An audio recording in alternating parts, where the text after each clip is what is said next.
Riqueza, poder e influência. A Coca-Cola tem tudo. Reconhecida em praticamente todos os países, a Coca está presente até em lugares onde governos e religiões não chegam. Além de ser a marca mais famosa do planeta, o refrigerante é apresentado como o sabor da felicidade. Poucas marcas na história da humanidade alcançaram tanto reconhecimento quanto a Coca-Cola. Mas por trás da marca da felicidade engarrafada, há uma história oculta. Não se construiria um império multibilionário sem derramar algumas gotas de sangue. A mesma empresa que construiu sua imagem com slogans inocentes, hoje é acusada de inúmeros escândalos ao redor do mundo. No México, o país que mais consome Coca-Cola no mundo, ela se tornou parte de uma epidemia que está lentamente matando milhares de pessoas.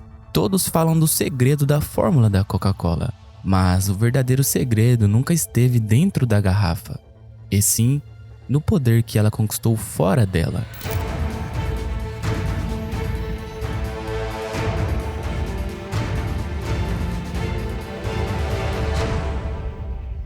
A história começa em Atlanta, em 1886. John Pemberton, orgulhosamente maçom, farmacêutico e veterano da Guerra Civil Americana, levava consigo uma ferida que nunca cicatrizou: o vício em morfina. Ele havia sido atingido no peito por um golpe de sabre durante a Batalha de Columbus. Sobreviveu, mas pagou o preço. Como muitos soldados da época, tornou-se dependente da droga que deveria aliviar sua dor. Em busca de uma saída para o vício, Pemberton mergulhou no universo das poções farmacêuticas. Inspirado em bebidas europeias à base de vinho e coca, criou o que chamou de French Wine Coca, uma mistura de folhas de coca, noz de cola e álcool. Um tônico que prometia aliviar a fadiga, curar a depressão e até combater vícios. Era uma era em que farmácias vendiam de tudo, de heroína a elixires milagrosos, e o French Wine Coca se encaixava perfeitamente nesse mundo. Mas Pemberton enfrentou um obstáculo inesperado. O estado da Atlanta decretou a lei seca. Logo, o vinho precisou sair da fórmula. Então o que restou foi uma mistura adocicada, com extrato de folhas de coca, cafeína e açúcar. Nascia quase por acidente a Coca-Cola. O nome e a caligrafia icônica, vale dizer, não foram invenção de Pemberton, mas de seu contador, Frank Robinson, que acreditava que duas letras Cs ficariam mais marcantes. Só havia um problema: o negócio não decolava. No primeiro ano, as vendas mal cobriram os custos. Pemberton já estava muito doente, com câncer de estômago e cada vez mais enfraquecido. Endividado, começou a vender partes de sua fórmula secreta. Em seus últimos meses de vida, se viu obrigado a abrir mão daquilo que acreditava ser seu legado. Assim como grandes inventores, morreu em 1888 pobre, viciado e sem imaginar o império que havia criado. Mas a história da Coca não terminou ali. Pelo contrário, foi nesse momento que outro personagem entrou em cena. Asa Candler, um ambicioso empresário de Atlanta, comprou os direitos da fórmula por uma pechincha. Só que diferente de Pemberton, Candler não via a Coca-Cola como uma cura milagrosa, mas como um produto a ser consumido em massa. Ele entendeu que a força não estava no remédio, mas na marca, e começou a espalhar o nome Coca-Cola por toda a cidade. Pintou cartazes, placas, muros e também distribuiu cupons que davam direito a uma dose gratuita nas fontes de refrigerante. Foi uma das primeiras campanhas de marketing moderno. Então, enquanto Pemberton via sua invenção como um alívio para a dor, Candler a transformou em um estilo de vida. E nesse contraste entre vício e visão empresarial, nascia a verdadeira Coca-Cola Company.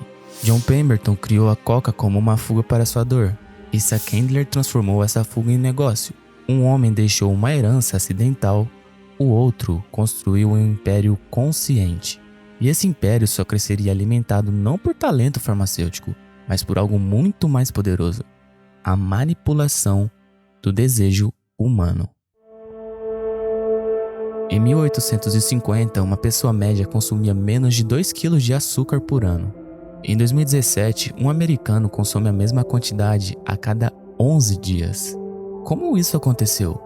O negócio foi o seguinte: o açúcar não foi apenas só mais um adoçante, ele foi um dos motores do capitalismo. Impulsionou a escravidão transatlântica, sustentou impérios coloniais e moldou a Revolução Industrial. Na Inglaterra do século XVIII, chá com açúcar se tornou a refeição do operário. Era energia barata para manter fábricas funcionando. O vício doce se espalhou com a mesma velocidade da máquina a vapor, e foi justamente nessa cultura já dependente que a coca se apoiou. Quando a fórmula perdeu a cocaína em 1903, ganhou algo ainda viciante, uma dose cavalar de açúcar. Cada gole se tornava uma injeção de dopamina. Mas uma pergunta ainda continua: como um refrigerante local do sul dos Estados Unidos conseguiu transformar esse vício em um império global? Robert Woodruff. Foi ele quem no século XX transformou a Coca em um gigante do marketing. Seu pai havia comprado a Coca-Cola Company da família Candler por 25 milhões em 1919. Robert então assumiu a presidência e passou a administrar a empresa que seu pai tinha comprado. A ideia não era mais vender apenas um refrigerante, era vender estilo de vida, identidade, felicidade engarrafada. Durante a Segunda Guerra Mundial, a Coca fez uma jogada genial. Mesmo com o racionamento do açúcar na época, prometeram aos soldados americanos que uma garrafa custaria sempre 5 centavos em qualquer lugar do planeta. Eles literalmente construíram dezenas de engarrafadoras de Coca-Cola ao lado das bases militares. Inclusive, uma delas foi aqui no Brasil, em Parnamirim, no Rio Grande do Norte, onde os Estados Unidos montaram a maior base aérea durante o conflito, que servia de passagem para aeronaves americanas para operações no norte da África. Então, enquanto as tropas lutavam na Europa e no Pacífico, a Coca se infiltrava nos hábitos locais. Onde os tanques americanos chegavam, as garrafas vermelhas chegavam também. Quando a Segunda Guerra terminou, a Coca não era mais apenas americana, era mundial. Mas todo império, cedo ou tarde, revela seu lado obscuro. E no caso da Coca, esse lado se mostrou na exploração de recursos e na destruição silenciosa de comunidades inteiras. Na Índia, aldeias inteiras denunciaram fábricas da Coca-Cola por secarem lençóis freáticos e deixarem a população sem água potável. Every morning, Urmila faces the same problem. When she goes to the well to get water, she has to lower the bucket further down. And this, although the village is more than 3 kilometers away from the Coca-Cola plant with its huge industrial water well. Urmila can't cook with this dirty water. She has to go far to get clean drinking water. Na Colômbia, sindicatos acusaram fornecedores da empresa de perseguições e até assassinatos de líderes trabalhistas. E no mundo todo, a Coca se tornou sinônimo de poluição plástica. Todos os anos, bilhões de garrafas descartadas levam seu logotipo.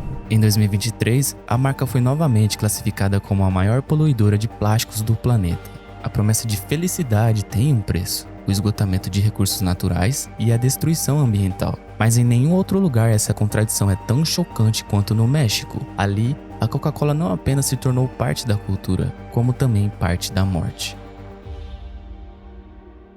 Na cidade de San Cristóbal de Las Casas, no estado de Chiapas, a situação é quase surreal.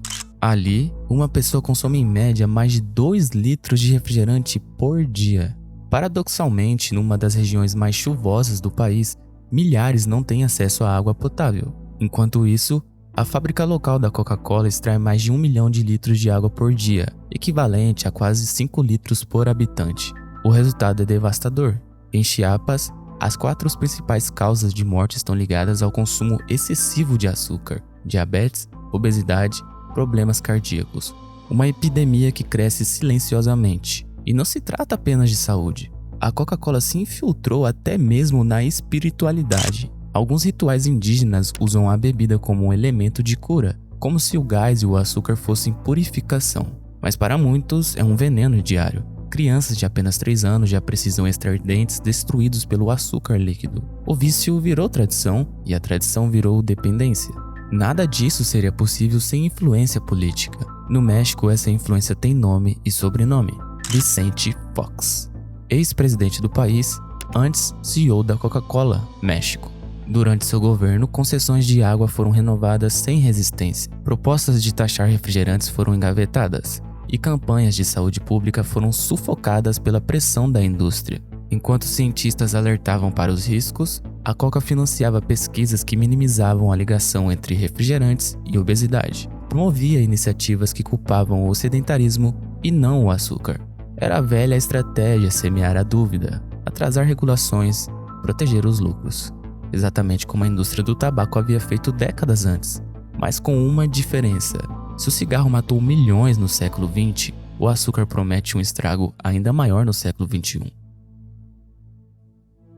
cada garrafa de Coca-Cola parece inofensiva, mas somadas elas moldaram economias, culturas e até a saúde de gerações inteiras. A Coca-Cola, então, não é apenas um refrigerante refrescante, é um dos maiores símbolos de influência no capitalismo global. E justamente por isso que sua história importa, porque nos mostra como um simples produto pode influenciar hábitos, culturas e até políticas públicas. Então o paradoxo é inevitável. A marca mais reconhecida do mundo também carrega alguma de suas maiores contradições. E no fim, talvez a pergunta que fica não seja se devemos abandonar a Coca-Cola, mas se estamos dispostos a enxergar o preço real por trás de cada gole desse refrigerante inegavelmente viciante.